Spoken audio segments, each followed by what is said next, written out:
Assalamualaikum warahmatullahi wabarakatuh.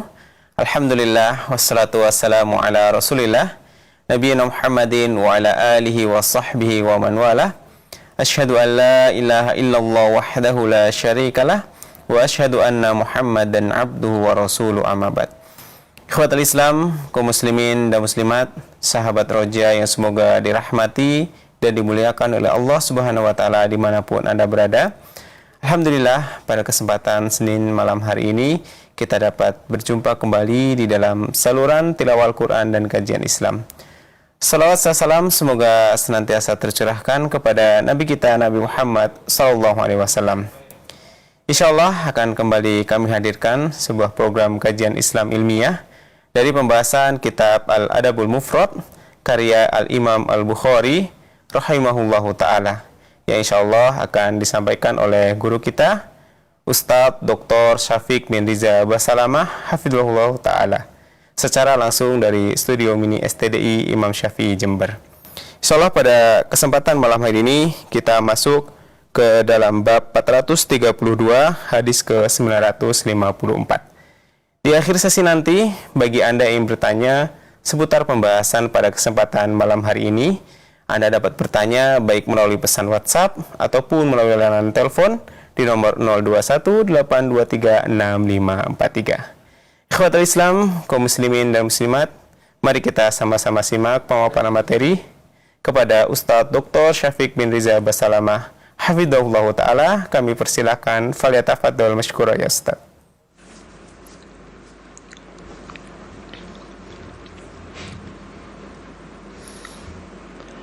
Assalamualaikum warahmatullahi wabarakatuh. Alhamdulillah alladzi bi ni'matihi tatimmus shalihat.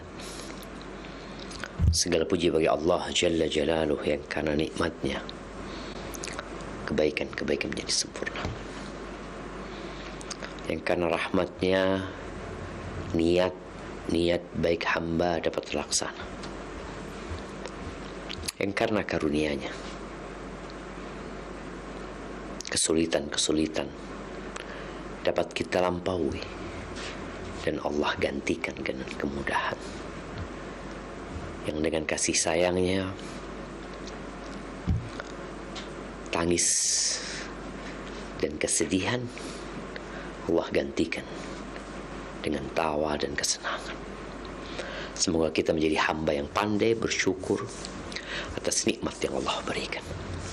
Allahumma salli wa sallim ala abdika wa rasulika sayyidina wa maulana Muhammadin wa ala alihi wa ashabihi ajma'in, amma ba'd. Jamaah rahimakumullah, pemirsa Roja TV dan pendengar radio Roja dimanapun antum berada,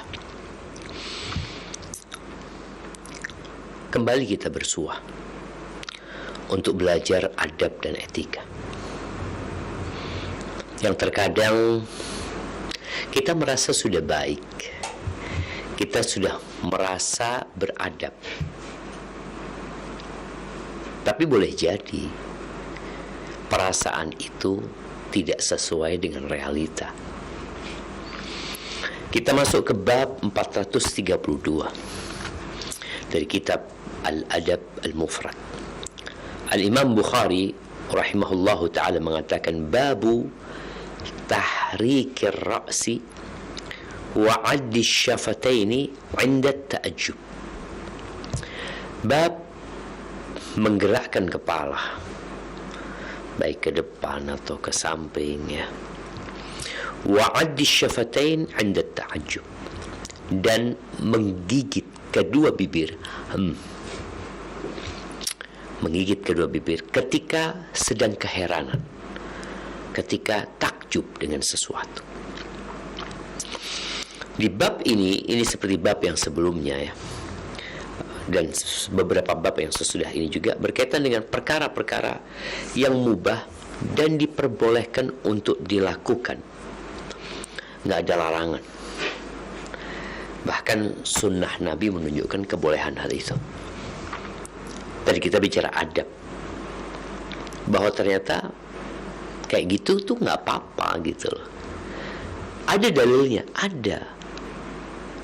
Ini yang akan kita baca.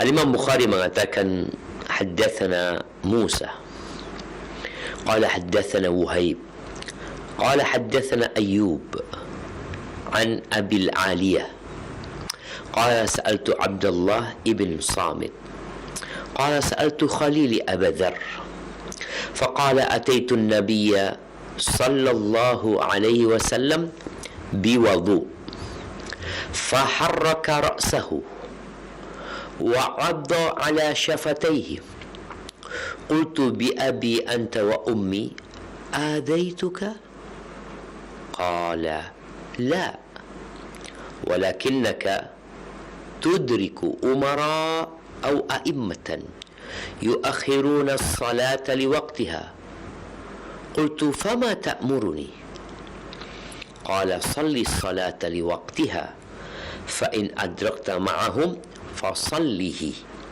ولا تقولن صليت فلا أصلي. Di bab ini Al-Imam Bukhari rahimahullahu ta'ala menyebutkan sebuah hadis yang diriwayatkan dari seorang tabi'in, Abu al-Aliyah. Dia mengatakan, aku bertanya kepada Abdullah ibn Samit. Dan Abdullah bin Samit berkata, aku bertanya kepada Khalili, kepada kekasihku Abu Dharr radhiyallahu ta'ala anhu. Faqala ataitu an-nabiyya sallallahu alaihi wasallam.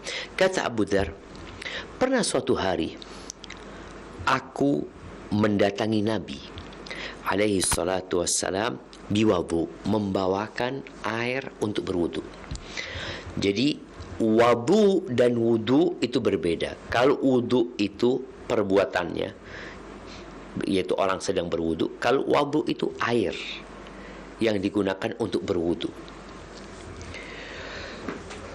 Ketika Abu Dharr membawa air, tahu-tahu Nabi alaihi salatu wassalam menggerakkan kepalanya dan menggigit kedua bibirnya.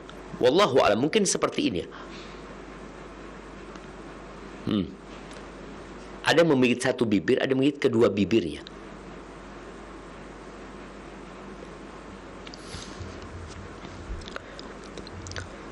Nah, kita tahu dari bab yang baru saja kita baca bahwa hal itu dilakukan ketika keheranan atau takjub dengan sesuatu.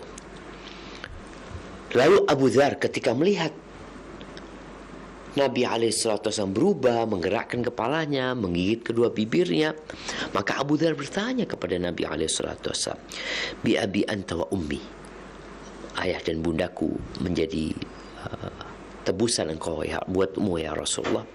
Adaituka, apakah aku telah menyakitimu ya Rasulullah? Aku melakukan sesuatu yang membuat engkau tersakiti.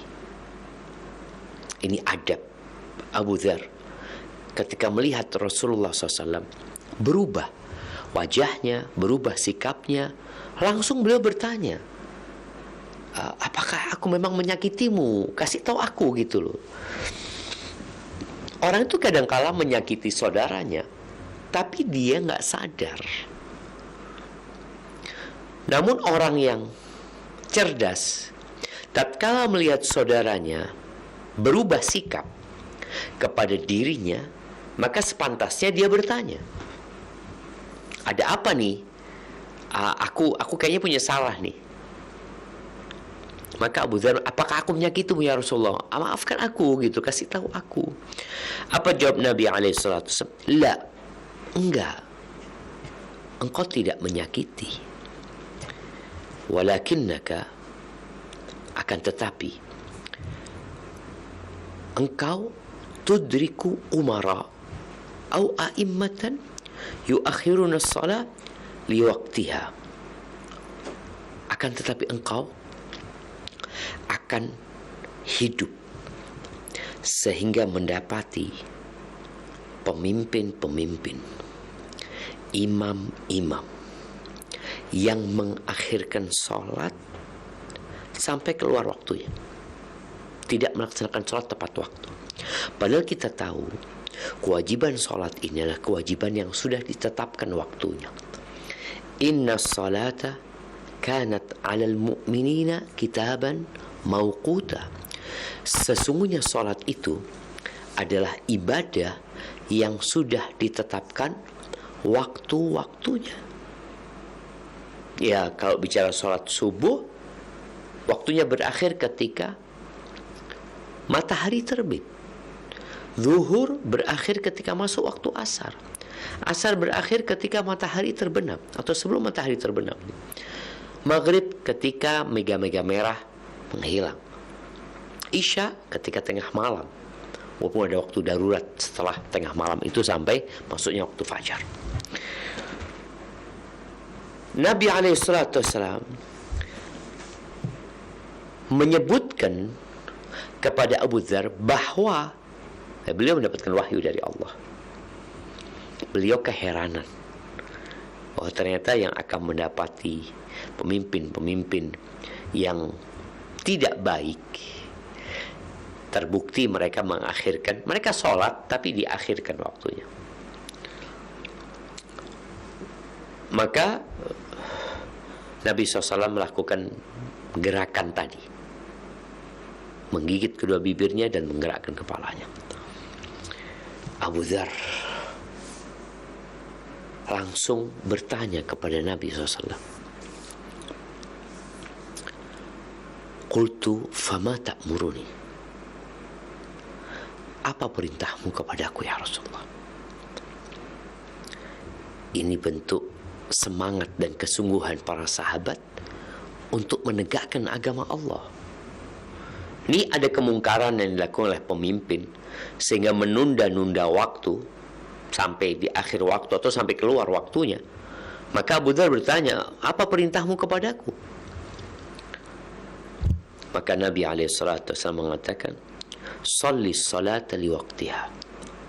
Udah, engkau kalau tahu pemimpinmu seperti itu, ini menunjukkan jamaah bahwasanya pemimpin dulu ya boleh jadi mereka jadi imam ketika sholat, atau dia menetapkan kepada warganya, rakyatnya untuk sholat bersama dia. Maka Nabi SAW memberikan arahan kepada Abu Dzar, sudah, sholatlah engkau di waktunya sendirian, nggak berjamaah gitu. Sholat engkau sendirian. Fa in adrakta ma'ahum fasallihi.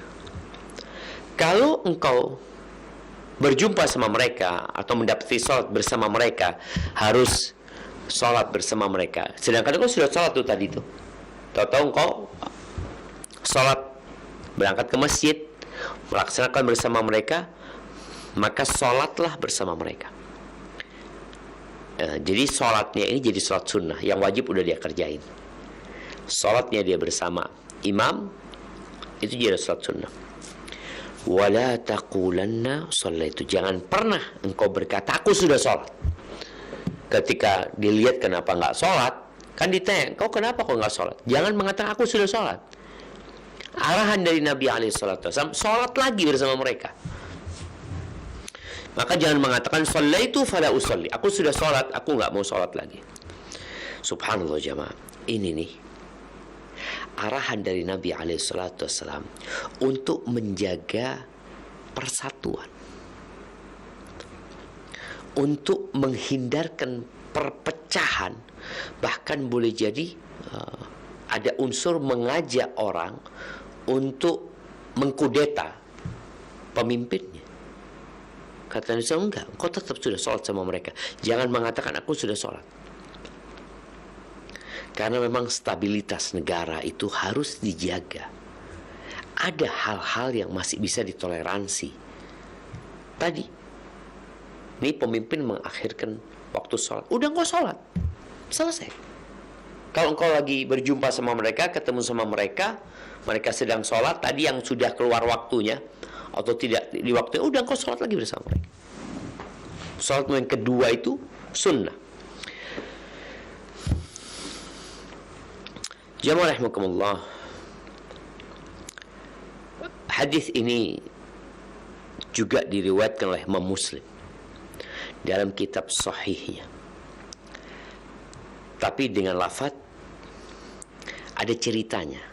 Kok Abdullah bin Samit, tadi Abul Aliyah bertanya kepada Abdullah bin Samit, Abdullah bin Samit bertanya kepada Abu Dzar ya, tentang satu kejadian. Di riwayat Imam Muslim, lafadznya dikatakan akhara Ibnu Ziyad as-salah. Ibnu Ziyad itu mengakhirkan waktu salat. Kalau nggak salah Ibnu Ziyad ini pernah jadi gubernur di Irak sana. Dia mengakhirkan waktu salat di masanya Abul Aliyah. Faja'ani Abdullah ibn Samit. Maka datanglah kepadaku Abdullah bin Samit. Ketika datang, kata Abul Aliyah, fa'alqaitu lahu kursiyan. Aku berikan kursi kepada beliau untuk duduk ya. Fajalasa alaih. Kemudian dia duduk di kursi tersebut. Fadzakartu lahu Sani' ibn Ziyad. Maka aku sebutkan kepada dia perbuatan Ibnu Ziyad, yaitu mengakhirkan waktu salat. Fa'adda ala syafatihi wa daraba fakhidhi. Ibnu Ziyad ketika mendengarkan itu, langsung dia menggigit bibirnya dan memukul pahaku. Menggigit bibirnya dan memukul pahaku. Jadi pahanya Abu Ali yang dipukul. Waqal, kemudian dia berkata, inni sa'altu Abu Dzar kama sa'altani. Aku pernah bertanya kepada Abu Dzar sama seperti engkau bertanya kepada aku. Tentang apa? Tentang Ibnu Ziyad yang mengakhirkan waktu sholat. Terus apa sikapku? Aku juga pernah tanya itu kepada sahabat Nabi. Fadarabani kama darabtu fakhidak. Dan Abu Dzar memukul pahaku sebagaimana aku memukul pahamu. Subhanallah jemaah. Ini sebuah periwayatan hadis dengan meriwayatkan sikap ketika hadis itu disampaikan. Dipukul pahanya Abu Aliyah. Ternyata Abdullah bin Samit dipukul pahanya oleh Abu Dzar. Waqala, kemudian Abu Dzar mengatakan, inni sa'altu Rasulullah sallallahu alaihi wasallam kama sa'altani. Aku pernah bertanya kepada Rasul SAW sebagaimana pertanyaanmu kepadaku. Tapi kalau yang dialami oleh Abul Aliyah ini kejadiannya, yang dialami Abu Dzar adalah sabda Nabi SAW bahwa nanti akan ada pemimpin-pemimpin yang mengakhirkan waktu sholat, waktu pelaksanaan sholat itu. Jadi kalau Abu Dzar dikasih tahu sama Nabi SAW, kemudian Abu Dzar bertanya tentang apa sikapnya, lalu fadaraba fakhidi, dan Nabi SAW memukul pahaku sebagaimana aku memukul pahamu. Waqala, lalu beliau bersabda, apa sabdanya? Salli salata liwaqtiha, fa in adrakta salata ma'ahum fasalli wa la taqul inni qad sallaitu fala usalli. Engkau salatlah sendirian tepat waktu. Kalau engkau nanti ketemu sama mereka ketika mereka melaksanakan salat yang keluar waktunya tadi, yang ditunda-tunda sehingga keluarnya, udah engkau salat lagi sama mereka sebagai salat sunnah tentunya. Jangan pernah berkata, aku sudah sholat, aku nggak perlu sholat. Jangan. Subhanallah jemaah. Jadi jemaah, ini hadis yang menunjukkan bahwa ketika seorang takjub dengan sesuatu, nggak apa-apa dia memukul pahanya atau memukul jidatnya. Kadang-kadang orang kalau heran, aduh bener apa kayak gitu. Atau mukul meja mungkin, atau mukul, itu nggak apa-apa. Itu sebuah ungkapan takjub dengan sikap. Nggak apa-apa. Kenapa nggak apa-apa? Oh, Nabi SAW melakukan hal itu. Kita akan baca hadisnya bentar lagi juga, berkaitan dengan bab baru. Bab tadi kan babnya itu, kalau kita lihat, babu tahrikir ra's, bab menggerakkan kepala dan menggigit kedua bibir ketika takjub. Nah, di bab yang selanjutnya ini berkaitan dengan memukul paha tadi.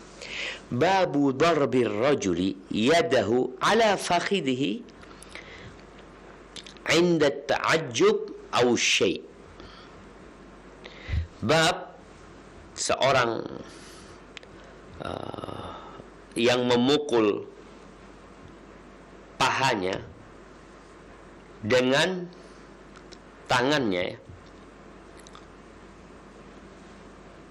ketika dia takjub, aw syai'. Syai' ini atau memukul boleh jadi ya memukul tangannya di atas pahanya atau di atas yang lainnya. Boleh jadi juga maksudnya awi syai' ini syai' ketika takjub atau ketika yang lainnya. Ketika bukan takjub juga gitu loh. Mungkin ketika orang sedih, ketika dia mikir sesuatu ya. Baik, apa hadisnya? Qala Imam Bukhari rahimahullahu taala, haddatsana Yahya ibnu Bukair. قال حدثنا الليث عن أقيل عن ابن شهاب عن علي ابن حسين أن حسين ابن علي حدثه عن علي رضي الله تعالى عنه أن رسول الله صلى الله عليه وسلم طرقه وفاطمة بنت النبي صلى الله عليه وسلم فقال ألا تصلون فقلت يا رسول الله إنما أنفسنا عند الله فإذا شاء أن يبعثنا بعثنا فانصرف النبي صلى الله عليه وسلم ولم يرجع إلي شيئا ثم سمعت وهو مدبر يضرب فخذه يقول وكان الإنسان أكثر شيء جدلا وكان الإنسان أكثر شيء جدلا. Taib, di sini Al-Imam Bukhari menyebutkan hadis yang sanadnya bersambung kepada mata rantai dari keluarga Nabi sallallahu alaihi wasallam.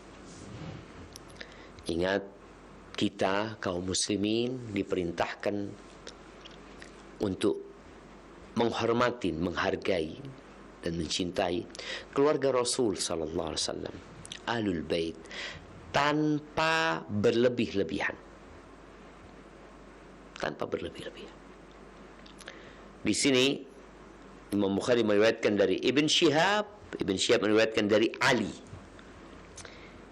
Ibn Husain Ibn Ali Ibn Abi Talib. Ali Ibn Husain meriwayatkan dari ayahnya Husain. Husain meriwayatkan dari ayahnya Ali. Jadi cucu meriwayatkan dari ayah, ayah meriwayatkan dari kakeknya dia itu, kemudian menceritakan sebuah peristiwa yang terjadi di rumah Ali bin Abi Talib radhiyallahu ta'ala anhu. Ingat, ahlu sunnati wal jamaah mencintai para sahabat Nabi dan mereka juga mencintai keluarga Nabi alaihi salatu wassalam. Tapi ingat, tanpa berlebih-lebihan. Karena semua yang berlebih-lebihan itu nggak baik. Semua yang berlebih-lebihan. Baik. Apa cerita Ali bin Abi Talib? Ini cucu meriwayatkan dari ayah, ayah meriwayatkan dari kakeknya nih ya, katanya anna Rasulullah SAW taraqahu wa Fatimata bintan Nabi SAW. Pernah suatu hari Nabi SAW mendatangi rumahnya Ali dan Fatimah di malam hari ini. Di beberapa riwayat disebutkan masuk Nabi SAW ke rumahnya Ali bin Abi Thalib yang sedang tidur bersama Fatimah. Qala ala tusallun. Nabi bertanya, kalian enggak sholat malam? Nih lihat ya Maya, perhatian orang tua kepada anaknya yang sudah menikah dan kepada menantunya juga dalam urusan ibadah. Ini bukan bentuk intervensi ke rumah tangga anaknya, enggak. Karena ada orang yang mengatakan, aduh mertua anak suka ikut campur. Bukan. Ini sebagai bentuk kasih sayang orang tua kepada anaknya. Ini bukan bicara tentang rumah tangganya, tapi bicara tentang ibadah mereka berdua kepada Allah Azza wa Jalla. Bukan bicara sholat yang wajib. Karena kita tahu bahwa di antara pintu-pintu kebaikan setelah melaksanakan sholat yang wajib adalah sholat malam. Ketika orang-orang tidur. Bahkan Nabi SAW ketika beliau sampai ke kota Madinah, di antara wasiat yang beliau sampaikan kepada para sahabatnya, beliau mengatakan, ayyuhan nas, afshus salam, wa at'imut ta'am, wasilul arham, wa sallu bil lail, wan nasu niyam. Wahai umat manusia, kalian tebarkan salam, berbagilah makanan, sambung silaturahim, dan sholatlah di malam hari ketika orang-orang sedang tidur. Inna nasyi'atal laili hiya asyaddu wat'aw wa aqwamu qila. Beda malam hari itu jemaah. Maka Nabi membangunkan. Di beberapa riwayat di Sahih Bukhari dan lainnya, bahwa Nabi SAW mendatangi mereka di ketika nggak terlalu malam ya. Dan kita tahu ini sholat sunnah. Mereka ketiduran ya. Akhirnya ditinggal lagi sama Nabi SAW. Nabi datang lagi kepada mereka, balik nih. Pikirnya udah sholat mereka, tapi ternyata masih tidur. Ya kita lah, anak nggak ngomong kita lah, anak.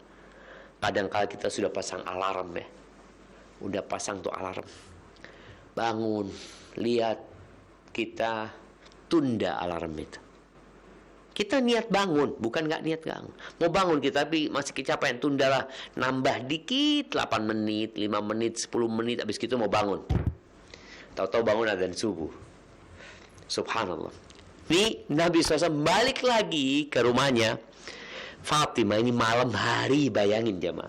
Dan alhamdulillah rumahnya Nabi itu ya bertetanggaan dengan rumahnya Fatimah radhiyallahu ta'ala anha.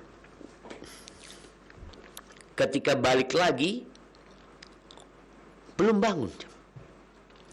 Maka Nabi SAW mengatakan, ala tusallun, kalian enggak sholat. Subhanallah jemaah. Jadi tidak ada amalan yang lebih cintai Allah daripada yang fardu-fardu. Setelah fardu-fardu dilaksanakan, Allah cinta dengan yang sunnah-sunnah. Sehingga kalau hamba ini terus mendekatkan diri kepada Allah dengan amalan yang sunnah, Allah akan cinta sama dia. Subhanallah. Ali bin Abi Thalib, ya ketika Nabi datang yang kedua alaihissalam, Ali bangun akhirnya ya. Dia mengucek matanya. Orang biasanya kalau tidur kemudian malam hari dia kucek matanya untuk sholat. Untuk sholat ya. Apa kata Ali? Ali ingin memberikan alasan bahwa dia ketiduran. Bukan dia nggak mau sholat, dia ketiduran. Faqultu ya Rasulullah, inna anfusana indallah. Wahai Rasulullah, jiwa kami di tangan Allah gitu loh. Di tangan Allah. Kami ketiduran gitu loh. Fa idza syaa ayyab'atsana ba'atsana. Kalau Allah akan bangunkan kita, Allah akan bangunkan kita. Cuma kami tuh ketiduran, bukan nggak mau sholat, tapi kami ingin sholat. Jadi di sini Ali berdalih dengan takdir. Dengan takdir dan kehendak Allah Azza wa Jalla. Dia mengatakan dia nggak bisa bangun karena ketiduran. Kemudian yang kedua, ini kan sholat sunnah gitu loh, bukan sholat wajib. Maka alasan yang dikemukakan Ali ini sebenarnya boleh dalam bab takdir itu. Karena memang dia bukan sedang berbuat dosa. Dia sedang ketiduran dan dia juga bukan meninggalkan yang wajib. Akhirnya Nabi SAW balik. Fansarafa Nabi SAW walam yarji ilayya syai'. Nabi SAW tidak membantah apa yang diucapkan Ali. Tidak ngomong apa-apa. Artinya yang Ali sebutkan ya benar gitu. Ali nggak salah ketika menyebutkan memang bukan kami nggak mau bangun, tapi kami ketiduran gitu. Jiwa kami di tangan Allah Azza wa Jalla.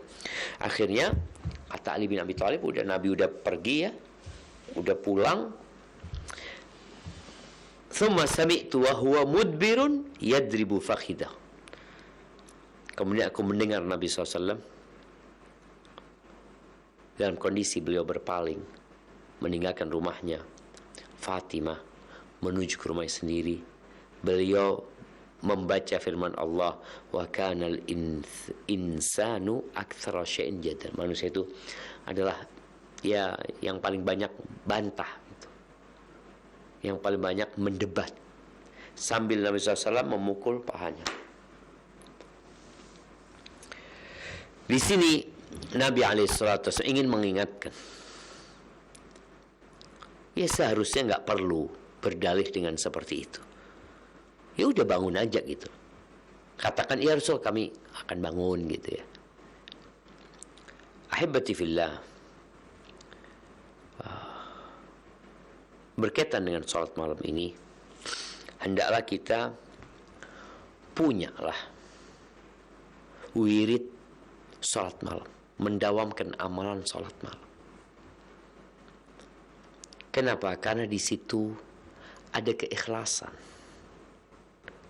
yang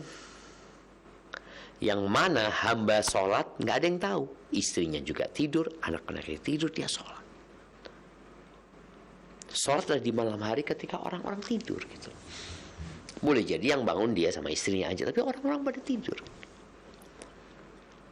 Karena Nabi SAW menyebutkan afdalus salati ba'dal faridah salatul lail. Salat yang paling mulia setelah salat wajib itu adalah salat malam gitu.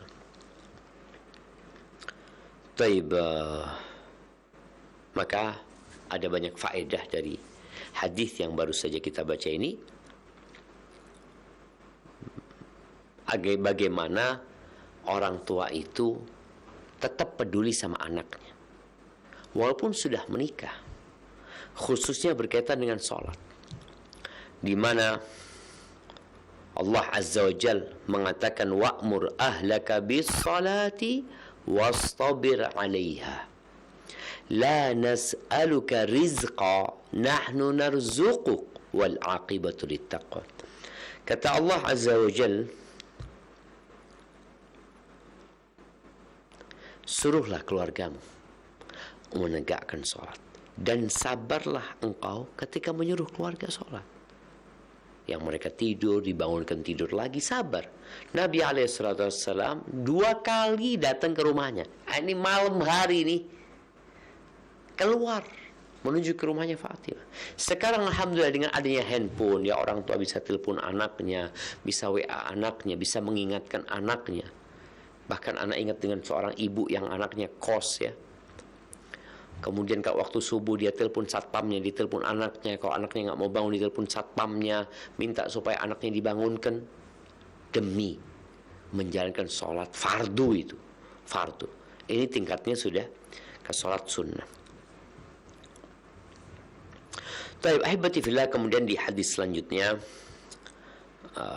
masih di bab yang sama, Al-Imam Bukhari mengatakan haddatsana Muhammad ibnu Salam qala akhbarana Abu Muawiyah an al-A'mash an Abi Razin an Abi Hurairah qala ra'aituhu yadribu jabhatahu biyadihi wa yaqulu ya ahla al-Iraq ataz'umuna anni akdhibu ala Rasulillah sallallahu alaihi wasallam ayakunu lakumul mahna'u wa alayya al-ma'tham ashhadu la sami'tu Rasulullah sallallahu alaihi wasallam yaqul idhan qata'a shis'u na'li ahadikum fala yamshi fi na'lihi al-ukhra hatta yuslihahu. Masya Allah jemaah. Di sini Al-Imam Bukhari meriwayatkan dari Abi Razin, yang meriwayatkan dari sahabat Nabi yang banyak meriwayatkan hadis Nabi alaihi salatu wassalam, yakni Abu Hurairah radhiyallahu taala. Kata Abu Razin, aku melihatnya. Jadi Abu Razin melihat Abu Hurairah memukul jabhatahu. Tadi memukul sesuatu, orang itu ketika takjub memukul baik pahanya atau memukul jidatnya. Ini Abu Hurairah memukul jidatnya. Beliau mengherankan sikap penduduk Irak yang menuduh beliau berdusta atas nama Nabi alaihissalam. Dan sampai hari ini orang-orang yang tersesat masih ada yang menuduh Abu Hurairah berdusta atas nama Nabi alaihissalam. Mereka tidak menghargai kedudukan para sahabat Nabi secara umum, apalagi Abu Hurairah. Apa kata Abu Hurairah? Ya ahlal Iraq, wahai penduduk Irak, ataz'umuna anni akdzibu ala Rasulullah SAW. Kalian berani-beraninya menuduh aku berdusta atas nama Nabi alaihissalam. Kemudian kalian mendapatkan nikmat dengan hadis itu. Kalian mendapatkan nikmat, ya, mendapatkan arahan yang bagus, bisa jadi kalian berbahagia, nggak capek-capek, dikasih amalan, padahal bohong nih. Kemudian aku yang dapat dosanya, aku dapat azabnya. Orang kan kalau nggak tahu itu hadis dhaif atau palsu, karena dilihat, Abu Hurairah menyampaikan langsung, lalu mereka ngamalin, padahal bohong. Berarti kan Abu Hurairah yang dapat dosanya, orang-orang itu dapat pahalanya, dapat kenyamanan. Maka ini sesuatu yang nggak masuk akal gitu loh. Nabi alaihissalam bersabda, dan Abu Hurairah termasuk yang meriwayatkan hadis ini, man kadzaba alayya muta'ammidan falyatabawa maq'adahu minan nar. Barang siapa yang berdusta atas namaku, maka hendak dengan sengaja, maka hendak dia mengambil tempatnya di neraka. Abu Hurairah termasuk yang meriwayatkan hadis ini. Maka Abu Hurairah tanya, apakah aku berdusta, kalian dapat enaknya, aku dapat azabnya? Gak masuk di akal gitu loh. Ini sebuah kezaliman tuduhan ini. Maka kemudian Abu Dzar mengatakan, asyhadu, aku bersaksi, la sami'tu Rasulullah SAW, aku benar-benar telah mendengar Rasulullah SAW, idzan qata'a shis'u na'li ahadikum, apabila tali sandal kalian itu terputus. Tali sandal itu biasanya orang ada tali sandal, kalau kita bicara sandal jepit ya, sandal yang dijepit dengan jempol dan jari yang sebelahnya. Oh, dengan jempol. Iya, gini jadi jepitnya. Nah, dengan jempol dan jari telunjuk ya di kaki itu. Apabila putus nih talinya atau tali yang di belakangnya, pokoknya tali sandal itu. Tapi biasanya itu diletakkan di depan. Kalau putus, orang kan nggak bisa jalan dengan kondisi putus. Biasanya dia akan ambil tuh sandalnya. Dan dia jalan dengan satu sandal. Apa kata Nabi SAW? Fala yamshi fana'il ukhra. Nggak, engkau jangan jalan di sandal yang satu itu. Yang betul. Yang rusak dipegang di tangan. Jangan jalan. Sampai hatta yuslihahu. Sampai dia memperbaiki tali sandalnya yang rusak tadi. Para ulama menyebutkan kenapa dilarang. Ini bicara adab juga ya. Kita kan kalau mungkin secara akal kita, kan ahsan pakai satu sandal daripada nggak pakai sandal sama sekali. Para ulama menyebutkan, boleh jadi di sini ada kezaliman buat badan kita. Yang pakai sandal kan enak, yang nggak pakai sandal dia yang kesakitan. Sedangkan keadilan itu diminta dalam segala hal, bahkan keadilan terhadap badan kita sendiri. Ini karena yang satunya boleh jadi kena duri, kena apa ya, kecuali dalam kondisi yang darurat, artinya panas nih. Dia nggak bisa memperbaiki di sana sandalnya, udah berusaha diperbaikin, dan jalannya panas. Kalau dia buka keduanya, maka dua-duanya akan kepanasan. Tapi kalau satu, boleh jadi dia masih bisa berjalan menahan panas tadi. Jadi ada kondisi yang darurat nggak ada masalah gitu. Tapi kalau nggak darurat, Nabi alaihissalatu memberikan arahan, hendaklah dia memperbaikinya baru jalan. Baru jalan. Jadi jangan pakai satu sandal. Dan di bab ini disebutkan bahwasanya Abu Hurairah radhiyallahu taala anhu memukul jidatnya. Heran kok ada orang yang menuduh beliau berdusta.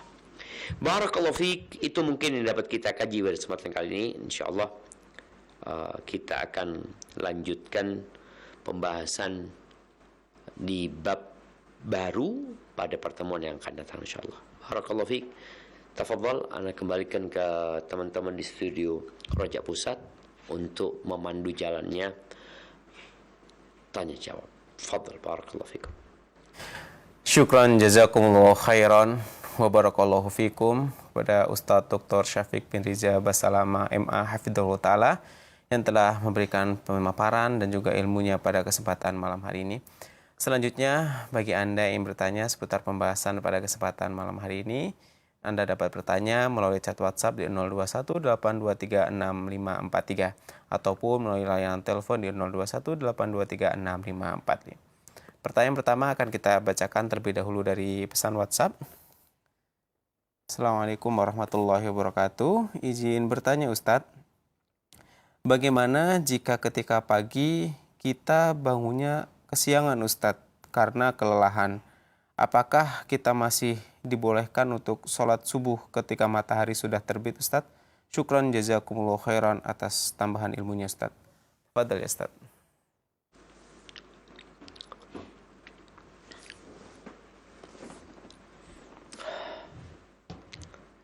Barakallahu fiik. Nah, kalau bicara orang yang ketiduran, maka dia wajib mengqadha sholatnya ketika dia bangun, walaupun sudah keluar waktu. Nabi alaihissalatu wasallam mengatakan, man nama an sholatin aw nasiyaha falyusalliha idza dzakaraha. Atau kama qala Nabi SAW, barang siapa yang ketiduran atau lupa karena dia biasa sholat ke masjid, subhanallah, sampai ada cerita kawan ya,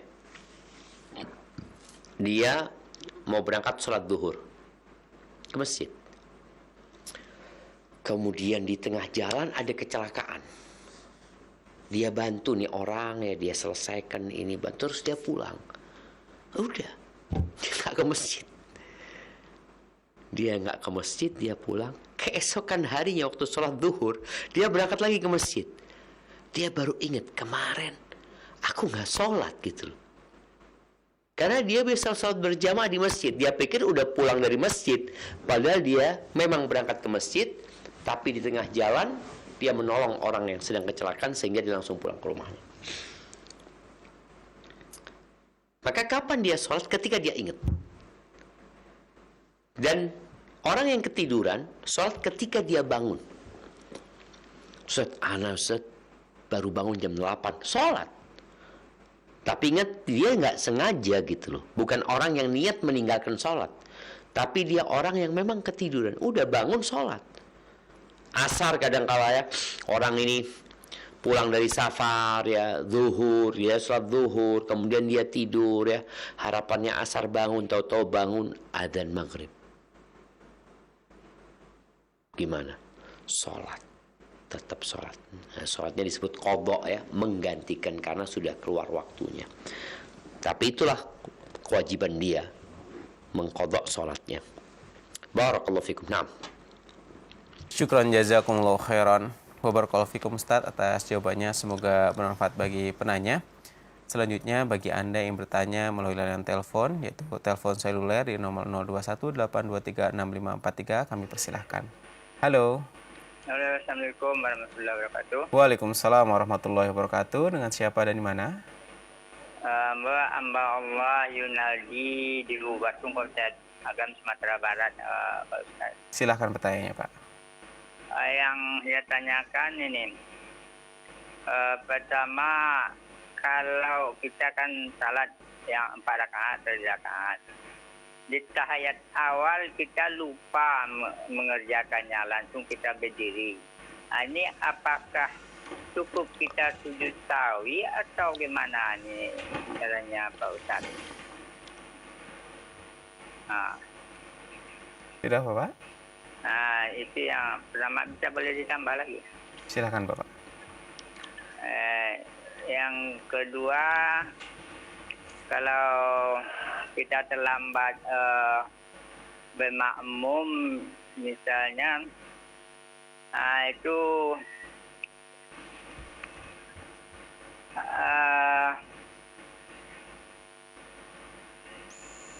bagaimana Bapak?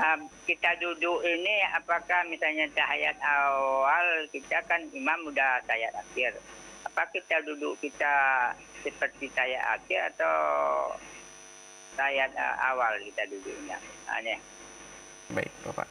Assalamualaikum warahmatullahi wabarakatuh. Jazakumullah khair. Waalaikumsalam warahmatullahi wabarakatuh. Silakan, Ustaz.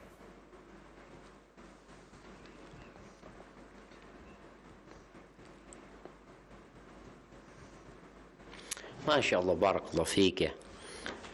Jazakallah khairan atas pertanyaannya. Berkaitan dengan pertanyaan yang pertama.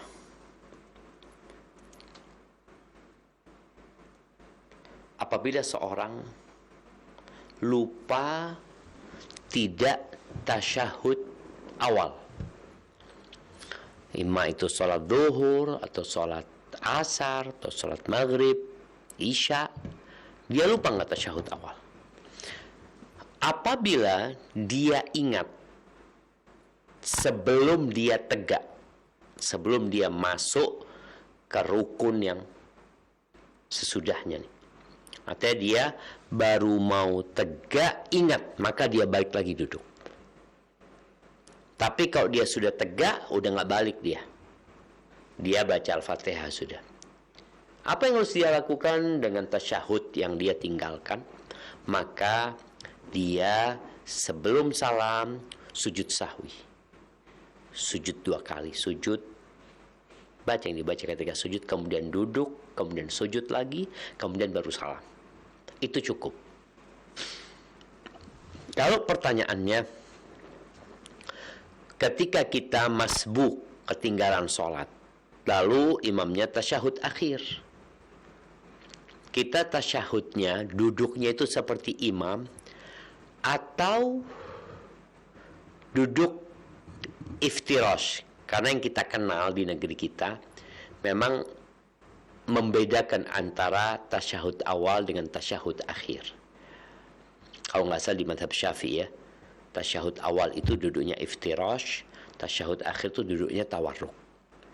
Kita kan makmum. Ini tasyahud akhir. Apakah kita harus duduk sama seperti imam? Enggak harus. Jadi ada gerakan-gerakan imam yang kita nggak harus ikutin. Tangannya imam di mana ya? Ada imam mungkin yang di dada, ada yang sini, ada imam mungkin yang di bawah pusar ya, seperti itu. Enggak. Ada kondisi yang kita nggak harus mengikutin. Tapi yang harus diikutin itu ketika imam takbir, kita ikut takbir. Ketika imam ruku, kita ikut ruku ya.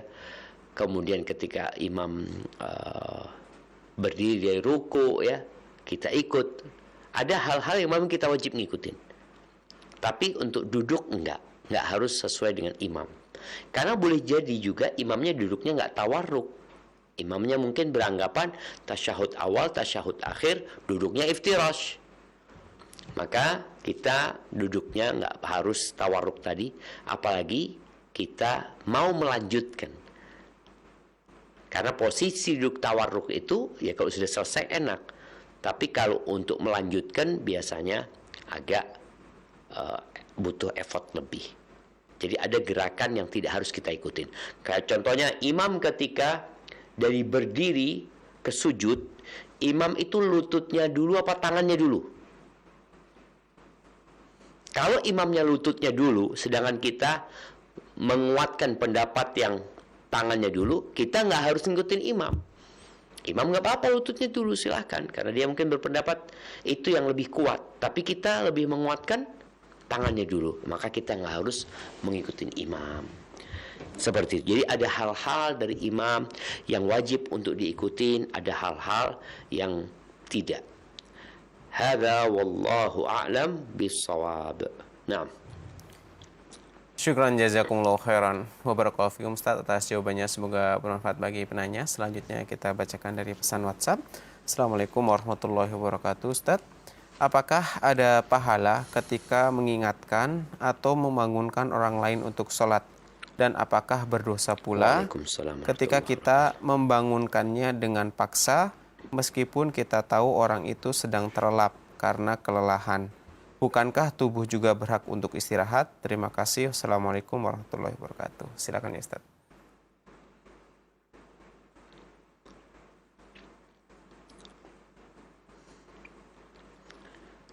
Waalaikumsalam warahmatullahi wabarakatuh. Naam, ahibati fillah, kalau bicara pahala membangunkan orang sholat, maka tentunya ad-dalu alal khairi kafa'ilihi. Orang yang menunjukkan orang lain untuk berbuat baik itu seperti orang yang melakukannya. Apalagi kita berusaha untuk membangunkan, dia tertidur, dia terlelap karena dia kelelahan, tapi dia orang ini sholat. Bukan orang yang nggak sholat. Ada orang yang memang nggak sholat. Jangan tidur dia, bangun aja nggak sholat. Maka kalau kita maksa orang tidur yang tidak sholat untuk sholat, sepertinya sia-sia. Kenapa? Karena dia bangun aja nggak sholat. Maka seharusnya ketika dia bangunlah kita kasih nasihat, kita kasih arahan. Kalau orang ini sholat tapi dia tertidur lelap, kita bangunin. Kalau kita sudah bangunin berulang kali, tapi dia nggak bangun-bangun, ya sudah. Maka kita sudah cipratkan air ya. Sampai Nabi SAW menyebutkan tentang romantisme di dalam rumah tangga ya. Beliau mengatakan, rahimallahu rajulan qama minal laili fasalla. Allah merahmati seorang laki-laki yang bangun di malam hari kemudian dia sholat. Selesai dia sholat, aiqadat ahla. Dia bangunkan istrinya. Kalau istrinya nggak mau bangun, dicipratkan air ke wajahnya agar dia bangun. Namanya orang tidur, ngantuk, capek, biasa gitu loh.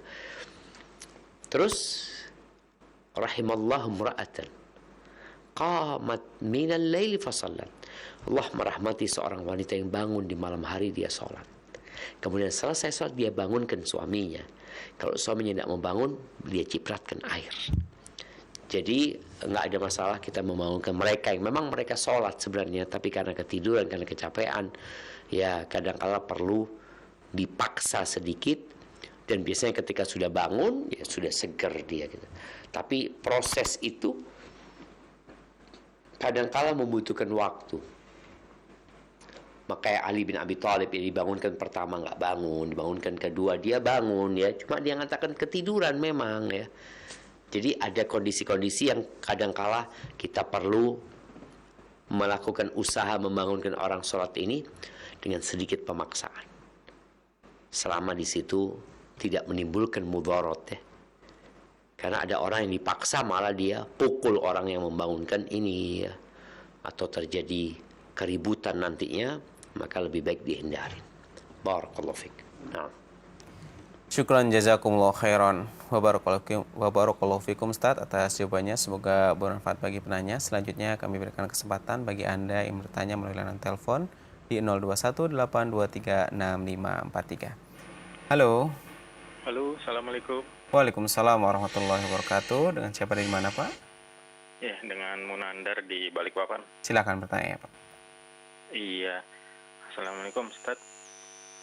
Izin tanya, kalau kita di waktu subuh, mau sholat subuh, tapi kita telat bangun. Pada saat bangun kita di waktu syuruk. Nah, karena kita tahu hadisnya kan tidak boleh kita sholat pada saat waktu syuruk, yaitu muncul tanduk setan. Itu gimana, Ustaz? Itu aja, jazakallahu khair. Assalamualaikum warahmatullahi wabarakatuh. Waalaikumsalam warahmatullahi wabarakatuh. Silakan ya, Ustaz.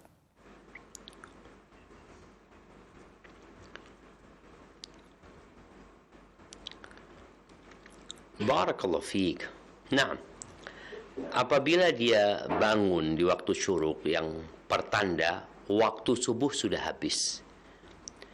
Karena waktu subuh itu dari fajar terbit sampai terbitnya matahari.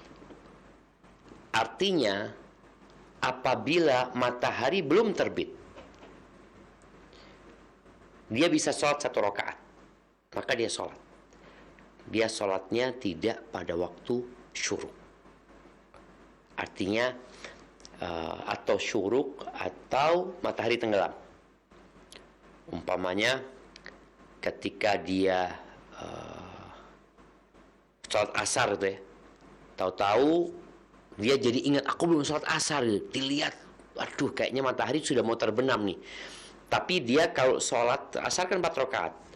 Dia kalau 1 rakaatnya itu sebelum terbenamnya matahari, maka dia dianggap sholat tepat waktu, insya Allah masih dapat tuh. Begitu pula ketika syuruk ya. Tapi kalau bertepatan dengan syuruk, ya sudah habis waktunya. Artinya dia sholatnya sudah bukan di waktunya. Dia sholatnya qadha. Kalau dia mau mengakhirkan setelah matahari selesai ya 5 menit, 10 menit ya, sudah lepas, nggak ada masalah. Tapi yang jelas dia bukan sholat tepat waktu. Sholatnya dia itu qadha, mengganti. Jadi ketika dia tunggu sampai selesai syuruknya, sampai tinggi, silahkan dia sholat. Tapi ingat, dia tetap qadha, karena bukan tepat waktu. Namun kalau masih ada waktu subuh, maka dia sholat. Karena dia tetap dapat waktu sholatnya ketika masih tersisa waktu subuh. Hadza wallahu a'lam bissawab. Nah. Syukran jazakumullah khairan wa barakallahu fikum Ustaz atas jawabannya, semoga bermanfaat bagi penanya. Selanjutnya dari pertanyaan dari pesan WhatsApp. Assalamualaikum warahmatullahi wabarakatuh. Izin bertanya Ustaz, apakah ketika kita berjabat tangan dengan orang non-muslim itu membatalkan wudhu kita Ustaz? Syukran jazakumullah khairan. Silakan ya Ustaz.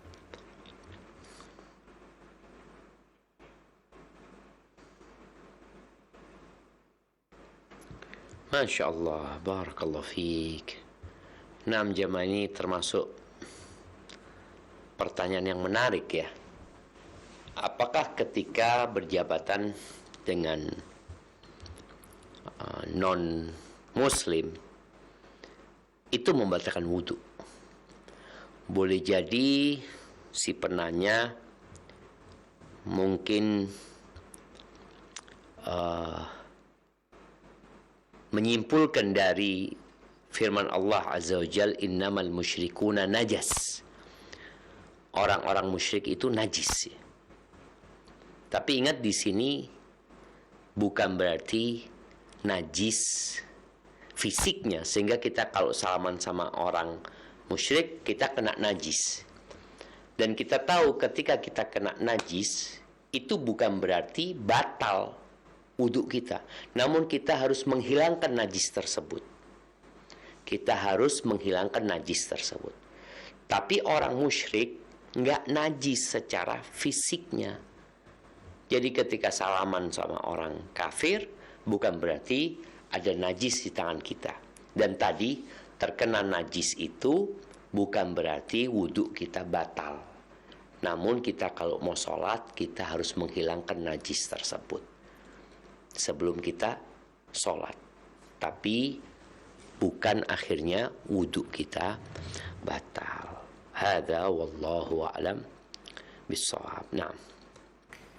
Syukran jazakumullah khairan wa barakallahu fikum Ustaz atas jawabannya. Semoga bermanfaat bagi penanya. Masih dari pesan WhatsApp Ustaz.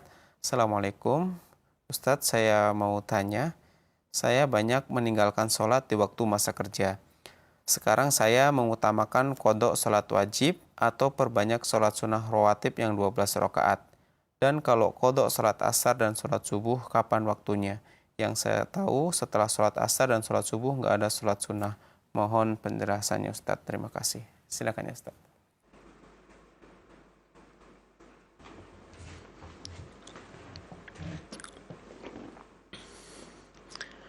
Na'am, barakallahu fiik ya. Berkaitan dengan masalah ini ya. Masalah orang yang meninggalkan sholat. Apakah dia wajib orang yang meninggalkan sholat dengan sengaja? Apakah dia wajib mengqadha'nya atau cukup memperbanyak sholat sunnah? Di sini ada dua pendapat para ulama ya. Yang pertama mengatakan wajib, dan itu pendapat jumhur ulama. Ya udah, dia qadha. Boleh jadi ketika waktu isya dia qadha waktu isya. Boleh jadi dia mengqadha'nya ya mungkin langsung. Dia nggak tahu dia punya utang berapa banyak dari sholat dia.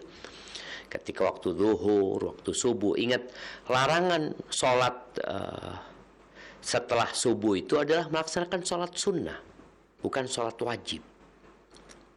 Sholat sunnah yang dilarang dilakukan ba'da subuh atau ba'da asar. Dia ini mengqadha, ya ini bukan melaksanakan sholat sunnah ya. Tapi kalau dia melaksanakan sholat sunnah nggak boleh. Tadi dia memperbanyak sholat sunnah ya untuk menggantikan sholat wajib yang dilakukan, maka nggak boleh dia melakukannya ba'da subuh dan ba'da asar. Dia boleh melakukan di waktu duha untuk memperbanyak sholat. Jadi wallahu a'lam bissawab. Ana melihat pendapat yang mengatakan wajib mengqadha itu pendapat yang lebih berhati-hati, walaupun perlu diketahui ya, belum tentu diterima.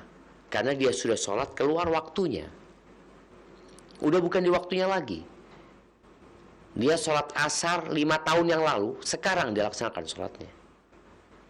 Tapi karena jumhur berpendapat yang lupa aja wajib diganti, yang ketiduran aja wajib diganti, apalagi yang sengaja. Apalagi yang sengaja.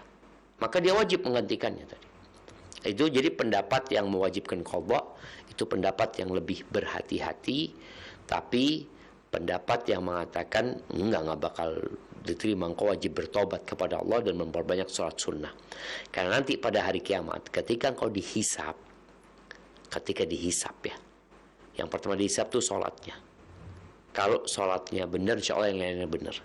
Setelah di sholat yang wajib dihisab, akan ditanya, Kalau kurang, kalau sempurna dihitung sempurna sholatnya. Tapi kalau ada yang kurang sholatnya, maka ditanya, hal lahu min nafilah, dia punya enggak sholat sunnah? Kalau ada, maka disempurnakan yang bolong-bolong, yang kurang-kurang ini dengan sholat sunnah yang dia lakukan. Wallahu a'lam bishawab. Tapi sekali lagi, pendapat jumhur ulama yang mewajibkan qadha itu lebih berhati-hati. Barakallahu fiik, itulah jamaah menjadi pertanyaan terakhir kita pada malam ini. Jazakumullah khairan.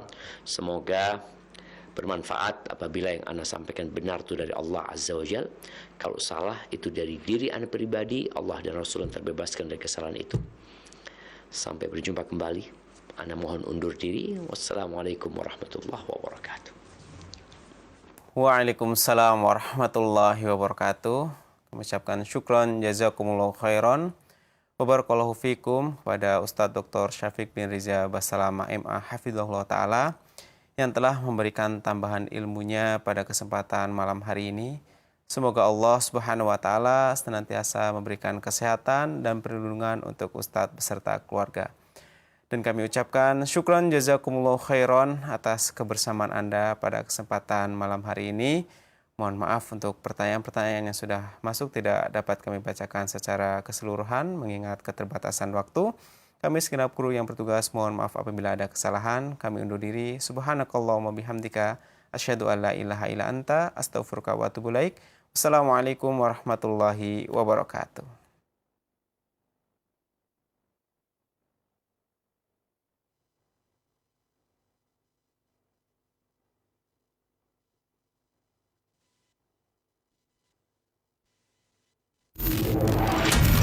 Roja TV, saluran tilawahan Al-Quran dan kajian Islam. Para pemirsa Roja TV.